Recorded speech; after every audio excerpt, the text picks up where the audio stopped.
Hello, everyone. So I've been on this journey to really evaluate my own communication skills, and honestly, it all came down to one single major realization about listening. And this is it. This is the big idea that really changed everything for me. The idea that real listening is about being fully present and making the other person feel understood. It sounds so simple, right? But when I started to really look at my own habits, I realized how often I wasn't actually doing it. So how did I figure all this out? Well, it was a pretty simple, if slightly awkward experiment. I decided to record a real conversation I was having.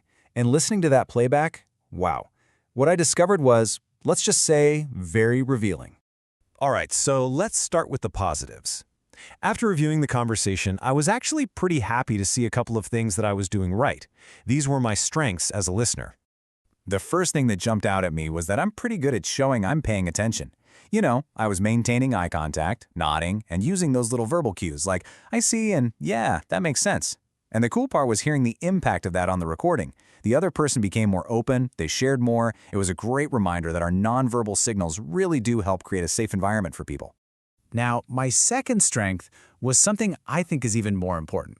It's this idea of going deeper than just the surface-level facts. It's about being curious enough to understand the feelings behind the words.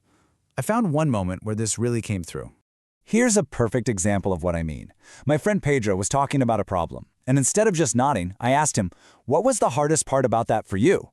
That single question totally shifted the conversation. It let him open up about the emotions involved, not just the events.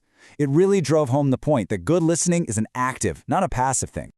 Okay, now for the tough part.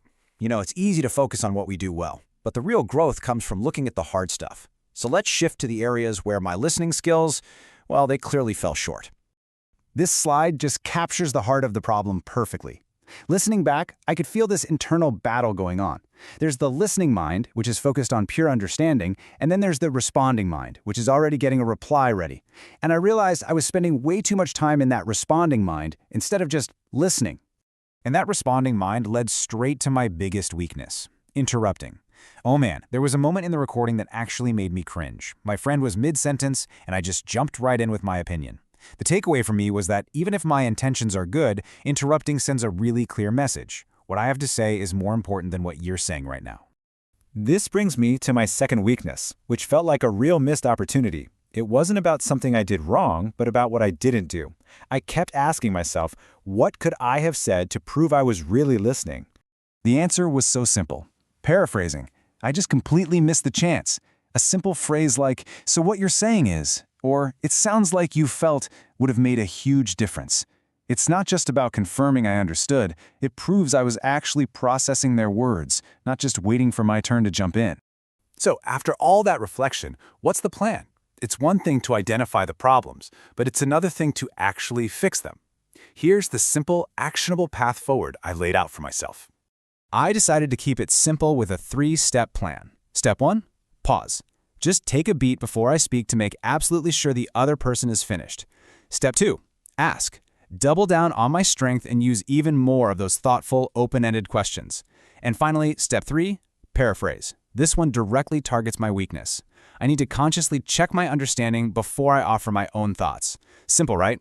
But I think it'll be a real game changer. So, what's the big takeaway from all this self-reflection? What's the final lesson this whole experience has taught me? It all comes back to this one powerful idea. Listening is not about waiting for my turn to talk. It is about being present enough to understand someone else clearly. And that's a lesson that goes far beyond just personal conversations. It applies to every single part of our lives. This whole process was so eye-opening for me, and it makes me curious about you. So I'll leave you with this one question to think about. What does your listening say about you?